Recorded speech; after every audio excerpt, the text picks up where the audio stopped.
And I know some of you were talking about the Facebook outage yesterday, but we're back here celebrating another day of life.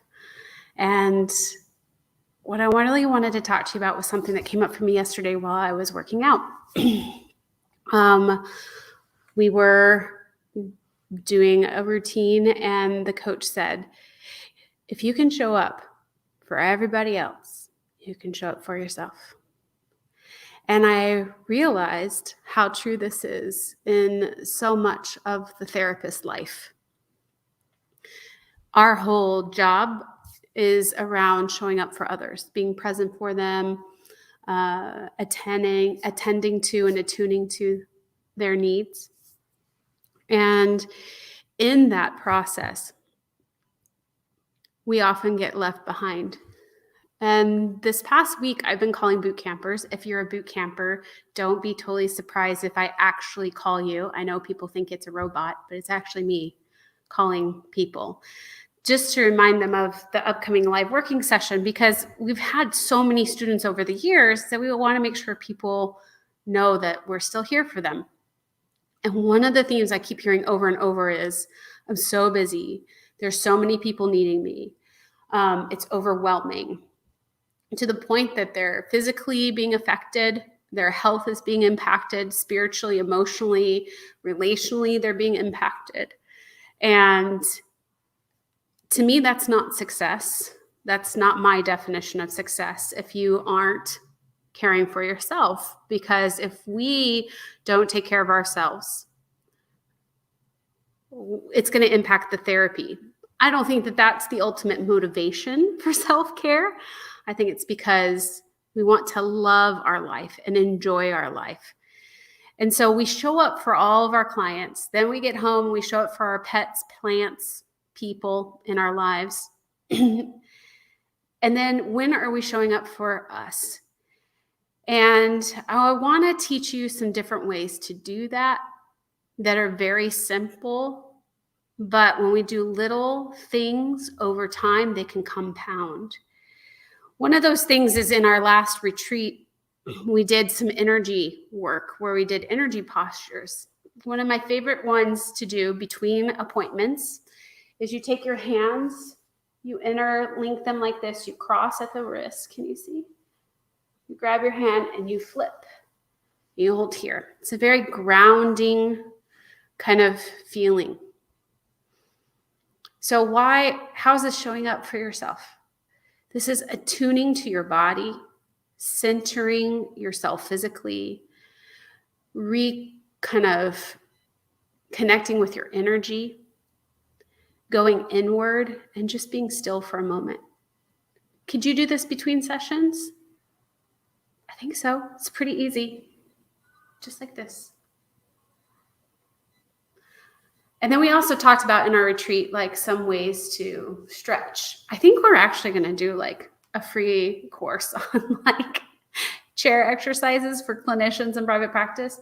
But I just put my hands on my knees like this, and I push, and I arch my back, and I kind of do like a cat-cow, right?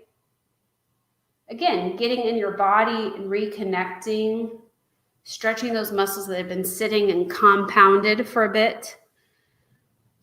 Just simple things in between session can give you longevity between session and preserve your energy so that at the end of your day, you're not going home depleted and like unable to function. Have you ever had that? Where those days where you've had a lot of intensity and you go home and you're just like jello? And it's more than self-care. It's showing up for you and saying, this vessel is valuable. I need to take care of it. I want to create a life I enjoy, not just when I'm working, but when I'm doing other things and living and being in the world and experiencing it. And when we aren't connected to ourselves, if we're not aware, if we're not present, maybe we're dissociated a bit from our bodies. Anybody else have that in their life? I've had that. But being in touch with our body and reconnecting allows us to tap into our wisdom, so we make better choices. so that we can discern what is necessary and what isn't. And when I'm talking to a lot of these clinicians who are saying, I'm just accepting people because there's nowhere else for them to go, it's this interesting, I know our hearts break for our broken mental health system, but we alone cannot be the backbone on which it is fixed. We can only do so much, and you've got to know what the limits are for you, because this work is nothing if you don't preserve yourself. I see Francis saying, my hips and back get so tight from sitting all day. Yeah. So doing stretches and things like this just between session, energy postures, meditation, slowing down in your work day. It's not at the end of the day I get back to myself, or when I can, squeeze it in the morning or whatever. All throughout the day, you matter. And you must attend to this being, because within this being is a lot of wisdom. But you got to pay attention to them. Otherwise, you get lost and you just start scrambling and you start making decisions that don't make sense. And you end up in a situation where you've got too many clients, you've sat for too long, you're tired, you come home, your relationships are bleh because you just don't have much in the tank anymore. So what if between sessions we attended to ourselves? What if we did sessions in a way that honored our bodies? Has anyone gotten up and said, I've been sitting a while, let's take a walk and do therapy, let's stretch and do therapy? Create a caseload size that works for you, that allows you to have energy from the beginning to the end of your day, from the beginning of your week to the end of your week, and still gives you energy for loving the rest of your life. And I think that the pandemic and all that is going on right now in the world has worn us down. And this being, this vessel needs energy. It needs a boost. And I'm not just saying this because I just finished a weekend-long Reiki training. I'm saying this just from my own personal experience and in talking to a lot of boot campers. This vessel needs you more than ever. And I want to encourage you to remember that there is good here, good worth loving on and tending to. And it's not just about the clinical work or any of that. It is about you being present to this life and doing what makes you happy and loving it. And there is such a disconnect. And I feel like, especially with COVID and pandemic stuff, that's an interesting dynamic of body issues coming up and fears and things around our health. And our clients come in with this burden that we are co-experiencing in a way that I don't know if it's ever happened in our field before. The co-occurrence of trauma at the rate and intensity and longevity at a global level like this. And so I created a meditation that's free, that really is just 10 minutes. And it's to help you unburden and get back to your wisdom. And there's some body scanning in there. Because what I notice is the fatigue is a sign of disconnect. The I just have to's and the I must, and it's a sign of disconnect. When we are doing things out of compulsion, fear, worry, we're disconnected from our wisdom. And what makes a great therapist? The ability to attune. And how are we going to attune to others if we can't attune to ourselves? I feel like I'm preaching a little, but this meditation was really created in that sense of looking at how can we just take a few minutes between sessions at the end of the day, beginning of our day, and tap into our wisdom and what we need.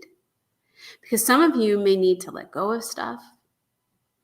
Some of you may need to stop doing things. Some of you may need a complete 180 and a pivot. Others of you need to be reminded that where you are is exactly where you need to be.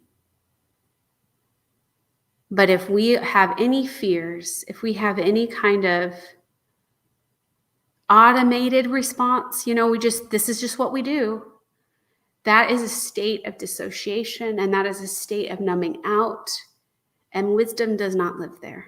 And you have a whole bunch of it, not just from school, from your own lived experience, from your gifts and talents as a healer and a helper.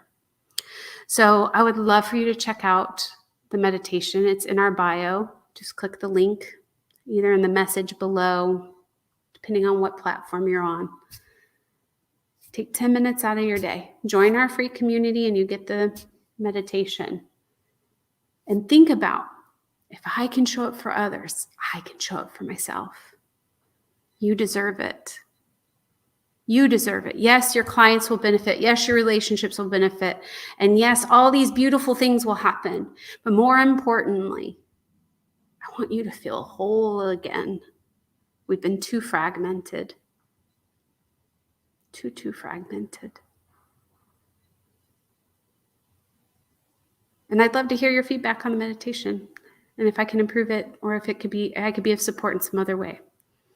So, how are you going to show up for you today? What are you going to do different? Are you going to take a walk, pray, meditate? Are you going to connect with someone who loves you? Maybe you need to cry. Maybe you need to punch something. Maybe you just need to rest. But how are you going to show up for you?